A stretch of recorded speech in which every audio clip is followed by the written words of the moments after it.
Welcome back to the Curious Cube. We're excited to be back in 2025. So, what have you guys been up to recently? Yeah, so since last episode, Laura and I actually went to college. We're both freshmen at MIT, so this has definitely been a huge change for us. Laura, how has your college experience been? Yeah, it's been pretty good so far. We had winter break recently, so I was helping coach the Rwanda IMO team, so I got to travel there, which is really fun. And so that was like also a good way to give back to the math community. Yeah, that sounds really Yeah, fun. I'm still a senior, so I'm still in high school. Most of my first semester was spent applying to college and all that jazz, but more recently, I've had more time to dive back into my hobbies and interests, such as math and math contests. And I actually was at MIT last weekend for HMMT, which is the high school math contest run by Harvard and MIT students for high schoolers. So it was really fun to see a lot of people in the community again and just be around that type of energy. Um, but yeah, that's sort of what I've been up to. yeah, like Laura, I've had a great time in college. Yeah, just had winter break and Um, January at MIT is like a time called independent activities period where you kind of have a lot of free time. So I took some interesting classes, and this semester I'm also taking some interesting classes. So I'm excited for that. All right, so maybe we should describe what we're going to be talking about in this episode. Yeah. So today we wanted to touch on a development that a lot of you have probably heard about a lot lately, um, with the potential to have huge consequences for math and math contests. And that development is artificial intelligence, or AI. So before we begin the episode, there are a few things to keep in mind. So number one, we're not experts at all. We're going to be focusing on the impacts rather than like the technology itself. And number two, there's a lot of like hype and conversation about AI right now. So don't just blindly believe whatever you hear and make sure to investigate claims and sources for yourself. Okay, well, with that being said, let's dive in. So, what are the most recent developments in AI with respect to math and math contests? So, the first thing that we like to touch on is sort of just companies and AI models being trained on competition math problems and sort of being measured in their reasoning ability based on competition math problems. So, for most of the big AI companies, such as like OpenAI, which has all the ChatGPT and like O1, O3 type models, they evaluate the model's performance, or one metric they use to evaluate the model is like competition math and competitive programming problems. So these sort of like statistics of how each model does are publicly available online and pretty easy to find. But I have some statistics pulled up here for how these models did on the 2024 versions of the AIME, so American Invitational Mathematics Exam, which is the second round of exams that the MAA runs. So, for instance, the O3 mini model from OpenAI solved 87.3% of the problems given on AIME. So, I think that's about like 13 questions on average, 13 out of 15, which is pretty impressive in my opinion. And earlier models, such as like OpenAI O1, solved like a lower rate. So, O1 mini had 63.6% accuracy. So you can see there's like a clear trend of improvement over time with how these models perform on competition math problems, such as the AME. Yeah, and it's really interesting, as you said, that a lot of these companies with these like really like advanced, like state of the art models are using math contests that have been around for like many years, if not decades, to to test like how good their models are at reasoning. And it just goes to show like how general of a skill these contests test. It's just your ability to look at like a complex problem and come up with some ideas as to how to approach it, and then apply them. And that skill, it's hard for humans, and it's also hard for models. And so that's it's really interesting that a lot of companies want to instill that skill in their models. Yeah, I definitely agree. I think it's really kind of cool and interesting how math competitions aren't just sort of like self-contained only in like something that you do in like middle school and high school. But there's definitely like a lot of real world like implications you can see like through these AI models. And I think something you can think about is like if the AI models are able to solve these really hard, complex math problems in Olympiads, then maybe they can also solve other complex problems in like the real world. And so I think it's interesting to see how like being able to creatively solve problems in not only math Olympiads, but being able to translate this skill into the real world is something that humans are trying to do and something that AI may also be able to do someday. Yeah, so we'd love to dive into some of the recent developments in this direction. But we've also like to touch on like AI being specifically trained to do math Olympiad questions. So one sort of prominent development in this direction was the creation of alpha geometry by Google and Google DeepMind. And sort of what alpha geometry is a software slash like model where you input like an Olympiad geometry question, say from the USA Math Olympiad or the International Math Olympiad, and the model takes in the question, translates it into sort of like a machine language that a computer can understand, and then it runs like a fairly complex network, and in a lot of cases, it can actually solve these very difficult Olympiad geometry questions that even like the very strongest of contestants at the IMO and the USAMO, USAJMO can't solve. And so for Alpha Geometry 1, which was released early in 2024, um, it was tested on a data set of 30 IMO geometry problems, and it solved 25 of them, apparently. So that is about like the level of like a IMO gold silver medalist. So they said it was like just below the level of an average gold medalist, which I think is crazy. Like it was their first model specialized to solve Olympiad geometry questions, and they basically reached the level of like some of the best high schoolers in the world. So do you guys have any thoughts on that and just reactions?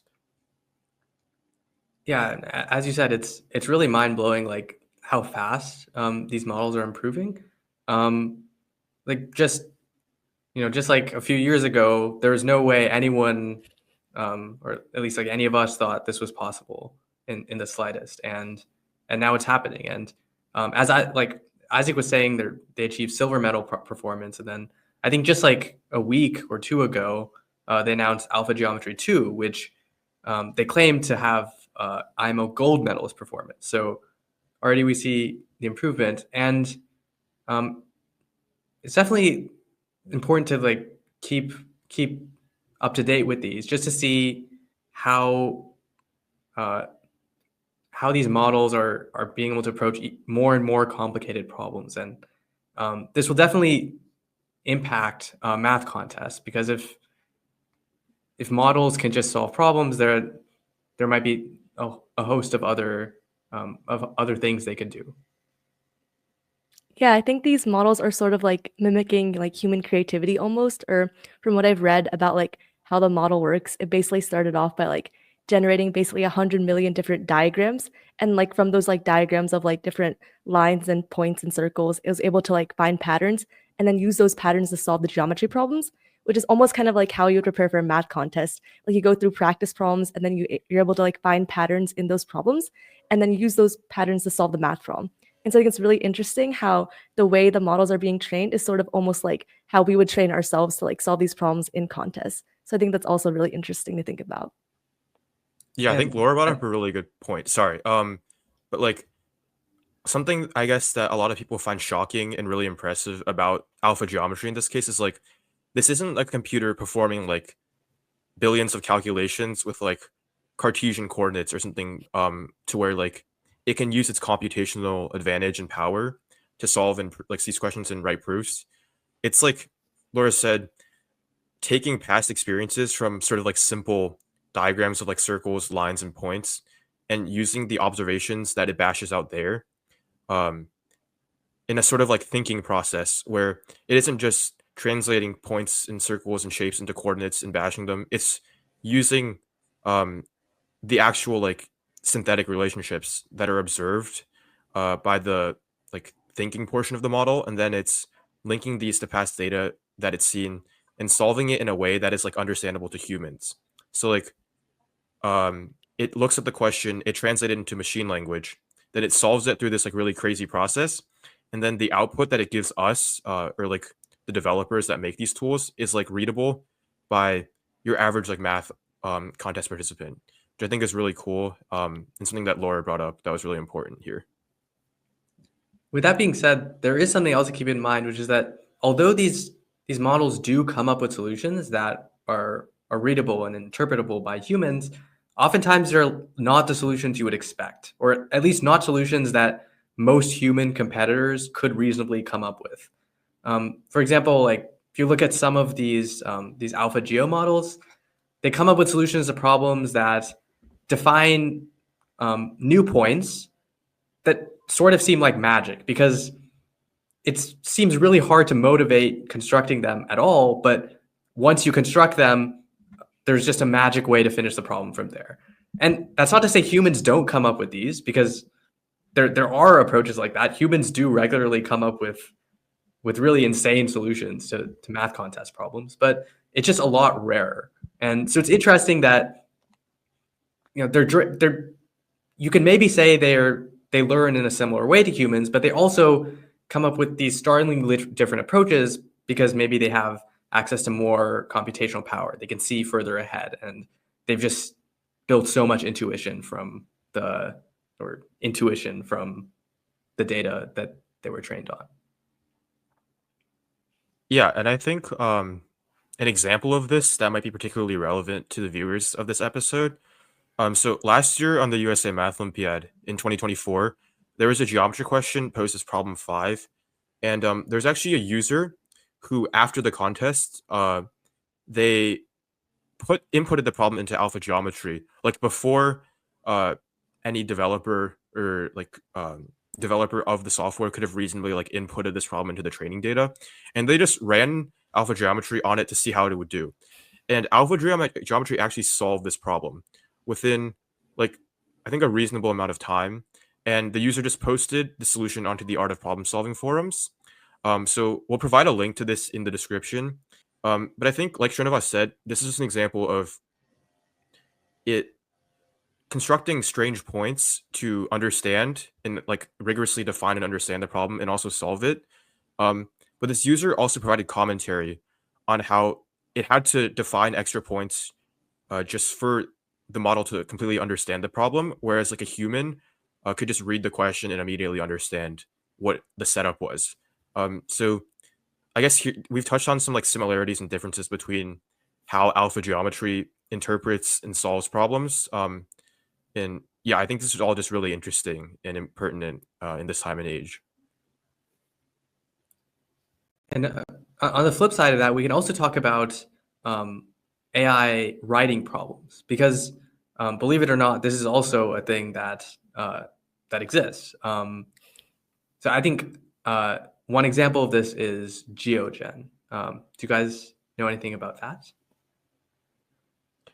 Yeah, I've heard a little about GeoGen, and my understanding of it is that a former like Math Olympiad contestant developed it as like a tool for like their thesis somewhere, and what it's done is it's come up with like a very powerful way to write original geometry questions by like starting with sort of like randomly generated configurations or just generated configurations, and then using deduction methods to figure out like relationships within these diagrams and configurations. And that's sort of like the whole heart of writing geometry questions, right? Because you need to come up with like setups that have interesting relationships so that you can ask contestants to like observe and prove something that's like non-trivial and also very enjoyable.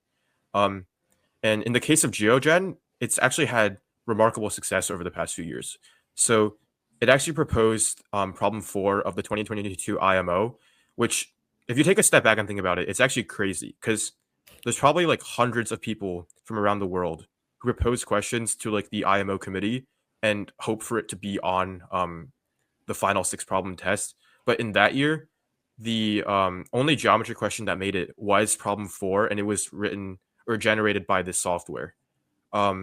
And in the link we will include in the description, there will be like a list of other official contest problems that GeoGen has created.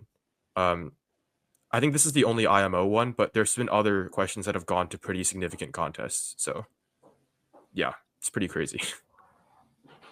Yeah, I think it's also kind of goes to show just like how sort of like creative AI can be. Like I think there's like a lot of claims that AI just like steals things from like the internet, just like plagiarizes that. But I think at least in this case, it shows how like just by like randomly generating like different diagrams and configurations, like the AI can like sort of find these patterns that maybe like a human would have never thought of, since at least when I'm writing geometry problems, like a lot of it is just like going on like GeoGebra or just like drawing out like different configurations and like basically just guessing and checking until I find something interesting, which obviously may take a while for me to do. But for like a computer, it can definitely like do this more quickly. And that way can find like different configurations that maybe like it would take a human a really long time to get to. And so I think this just goes to show just like how creative AI can be and how maybe AI can like help generate these more creative geometry problems that other humans haven't seen before, and maybe challenge them to like think about these problems, especially like in a big contest like the IMO. I agree. And yeah, another side of this is like this, like using AI to create problems that then humans solve. I think that represents like a really like, positive relationship between humans and AI, because in that case, you're just benefiting from having access to a machine that can just pose complicated things for you to solve.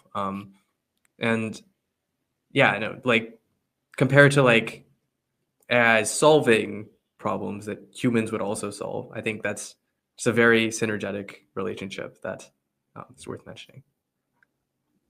Yeah, and on the point of like AI being creative in sort of this like problem writing realm where it can check for like interesting relationships in diagrams faster and more efficiently than we can. I guess this also brings up the issue of like how can we use this like observed sort of like originality or creativity in AI and potentially apply it to solve, say, research math questions and also to solve more other real world problems that we hope that AI can help us with. Um, I think this also brings up the point of how can we measure AI progress in terms of creativity and problem solving effectively. And so we sort of mentioned at the start of the episode how, for instance, like OpenAI is testing the GPT models on Amy problems, but there's also a more sort of like advanced and sophisticated data set that a lot of mathematicians and AI researchers have been contributing to, and it's called frontier math. So, from what I understand, this is a data set of questions written by like professional mathematicians, so like professors and like top researchers from, let's say, like AI firms. And these questions are intended to be like quote unquote like PhD level difficulty, which is supposed to mean like a graduate student in mathematics would like have trouble solving it and would probably require at least like multiple hours of thinking and working. And like very prominent mathematicians such as like Terence Tao, who won a Fields Medal, have contributed to this data set, and they say it's intended to serve as like a benchmark to test AI models on, but also to train them to think in more sophisticated mathematical, to work with more sophisticated mathematical ideas. Do you guys have any thoughts on how this is related to math contests, but just also everything we've talked about so far? I think this is potentially more relevant to math research, because I think this frontier math data set, at least part of its point is to get models that can do like actually original math research. Because I think the idea is that if they can do a problem that would take humans many hours to solve, even with a lot of background knowledge, then maybe they can take it one step further and actually contribute something new to a field. Now, as far as I know, that hasn't really happened yet, but it's a goal that many people have, and that would be really interesting if it were to happen, because it would mean AI is actively pushing the boundaries of math forward, and that's like much bigger than math contests. Yeah, I think this is a really exciting time since we sort of don't really know like how much AI will progress. Like we have these like really hard problems that we're giving to AI, and we don't know like whether like it'll be able to solve them in like a year or like 2 years or like many years down the line. And I think this is just a very exciting time for math researchers because we don't know like how AI is going to progress in the next few years. And I think it's just really exciting to like be able to see like all the things that are happening right now, especially in math, since I think math is like obviously very complicated and it's like it involves like a lot of reasoning. And so I think it's like a really cool way for like AI to like sort of measure its capabilities by seeing how it can perform on these like advanced problems that haven't been used anywhere else, like that are available on the internet. So like there's no way the AI can like have seen this before and can like be trained on it. And so I think this sort of was like a really like pure way to like measure the AI's like abilities in the future. And it's also worth mentioning that this isn't just restricted to math. There are also benchmarks of really difficult problems, like PhD level or higher, in other topics, like other like chemistry or biology, that are also intended to see whether AI can go further than just doing things that humans can do, albeit expert humans, and going to things that humans haven't been able to do. And that's a milestone that's definitely very important to keep an eye out for. Yeah, I think the point of like this, for example, like in this case, frontier math data set, sort of like forces us to think about like when AI is solving these questions, whether they're Olympiad questions or specifically written questions by like professional mathematicians to test AI on, like even for these Olympiad math questions, it is conducting some sort of original thinking, right? Because it isn't just like a plug and chug type problem. But I guess sort of like the point of having these specifically written questions is sort of to reduce the chance that there's like data contamination and force the AI to have more original thinking uh, on the direction towards having it like help be like an assistant or even just like a lead researcher in math research in other research in other related fields. But I think Srinivas, you also had an experience or you contributed to like a similar type of project, right? Would you be willing to dive into that and sort of explain how the experience was for you? Yeah. So actually, like it's a lot of college students involved in math might tell you, like a lot of AI companies have been reaching out recently because they want problems to train their models on. It's kind of similar to this frontier math data set, but also other things like some of which are private and like not publicly accessible. But there's like this huge need for hard math problems for exactly the reason that Isaac was mentioning, because they want problems that the models have not already seen by accident, maybe when they were like trained on the art of problem solving website, for example. So they want new original problems. And so I actually I had a problem I wrote which was sort of this quality. It wasn't really a math contest problem because it required the use of code, but it was still like a similar flavor. And it seemed to be like pretty difficult and require some non-trivial ideas. So I submitted it to one of these one of these places producing these benchmarks slash model training data sets, and yeah, they accepted it. So it's just like it's really an interesting time when a bunch of companies want you to write math problems specifically so they can train their models to get better. So yeah, again, just goes back to our point earlier about math contest reasoning being a very generally applicable skill and a skill that a lot of companies are really aiming for right now. Yeah, so I guess sort of Srinivas already alluded to this, but we like to emphasize that you can directly use your problem writing experiences and skills from your math contest days for these sort of opportunities, which I guess like they're sort of just like outreach, like widespread outreach from these sort of companies. So you can be like a small contributor to their research project. Um, but also more generally, I think the fact that they want people who have this sort of skill and ability and who are interested in helping AI develop better problem solving skills shows that like this is just the general direction of where these companies want to go. Like they want to build teams of like I don't want to call them data contributors, like problem writers and researchers who are skilled in this hemisphere. Um, and I guess maybe this could be just like yet another reason to be interested in math contests and pursue your interest um, further. Yeah. So, on that note about like doing things with AI on your own, I guess. Like a lot of the models that we're talking about are freely available for you to use. I think recently OpenAI announced like one of their like best reasoning models that's just completely free. So you can like literally test all the things we've been telling you about. You can enter an Amy problem and see what the model spits out. And there are a bunch of it's not just like one. There are many models that are publicly available. So we definitely encourage you to try this out for yourself. Don't just read about it. Like get a sense for what AI is doing and how its skills are evolving and what type of reasoning it does. Because it truly is it's at least like the first time you do it, it's kind of a crazy experience because you see that like it does sort of reason like a human and it does sort of do the things you'd expect it to do, but it also does some different things. And sometimes it makes mistakes in ways that might seem a little bit silly to you as a human. But yeah, there's definitely a lot of things that you can learn by just playing around with it.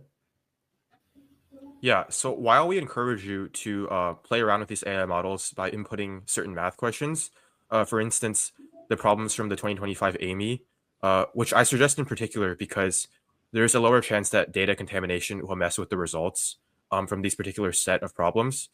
We do not condone cheating or academic dishonesty in relation to these AI models in math problems or other homework problems. First of all, just don't cheat. It's wrong. But also, even these AI models are also wrong a lot of the time, and it's also very hard to detect like what part of their explanation or solution is incorrect, because they're built to give convincing answers for users. So if you were to ask it to like how to solve this like chemistry question, it's very likely that the answer it gives will be wrong, but you won't be able to figure out like what part of its reasoning or logic is incorrect. And lastly, like if you use these AI models to like for homework and stuff, you won't be able to fully grasp and learn the concepts like as if you were doing them on your own, because the process of struggling through hard concepts and problems and learning things on your own for the first time will just make it solidify in your memory and understanding that much more. So yeah, just a little disclaimer. So, as we shared in this episode, AI is really relevant in math right now, especially for researchers and educators. Quite a few panels at MathFest last year discussed how to incorporate AI into math. So, let's hear from Emily to learn more about the MathFest experience. Something really cool that happened last summer is that the Curious Cube actually met up in person again. At MathFest, I met up with Laura and Srinivas, and we gave a panel talking about our math experiences and also answered questions from the audience. You can find the video on the MAA YouTube channel. MathFest was actually my first conference, and it was a great experience. So in this segment, I want to show you guys what the MathFest experience is like. We hope to see you guys in Sacramento for MathFest 2025. The 2024 MAA MathFest was hosted in Indianapolis and attracted many passionate students and teachers from all around. There were a ton of things to do at MathFest. I had fun looking around all the different booths there, which all showcased different programs and resources for math. Another super cool thing were all the talks and panels. There were panels on math concepts like knot theory, game theory, topics such as machine learning and AI, Rubik's Cubes, and just so much more. There were several panels running at all the time, and all of them were super interesting. One session I found really interesting was the editorial board talking about some of their favorite problems from this year's AMC cycle. It kind of gave me a glimpse of all the work put into the AMC contests I take every year, and the perspectives of the people who chose the problems. In addition to panels and talks by some of the most accomplished math teachers and professors around the world, there were also student-run panels. There was a panel run by IMO and EGMO medalists who talked about their math journeys, and it was really interesting to listen to. Because there's this game on art problem solving called For the Win that I spent countless hours on in 8th grade. The IMO is, just specifically this year's IMO, is that in our free time, there were always a lot of people at this place called the XTX Hub. There was also a panel by the Curious Cube, which can be found on the MAA YouTube channel. It was a ton of fun answering questions from you guys, and I would definitely recommend checking it out. Something super fun was that there were a ton of activities out on display that we could go to at any time. There would be rooms filled with Rubik's Cubes, rooms with a ton of puzzles to work on, rooms with math problems to work on, and just a ton of neat stuff.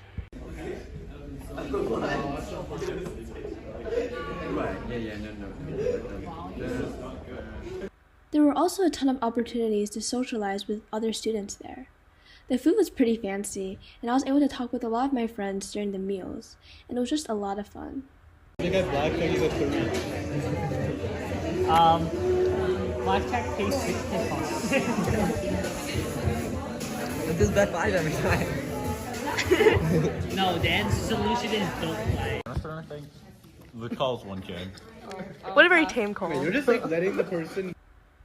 A lot of these people were friends I made at various math events that I hadn't been able to see in a long time. So it was really nice being able to catch up with them here and do some of the fun activities together. Many card games were played and a lot of exploring was done too.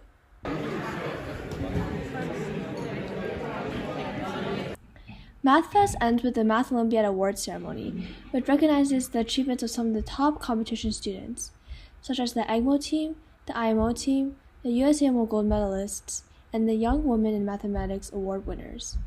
The SLIFE award-winning teachers are also recognized. MathFest overall was such a fun experience, and we hope to see you at Sacramento next year for MathFest 2025.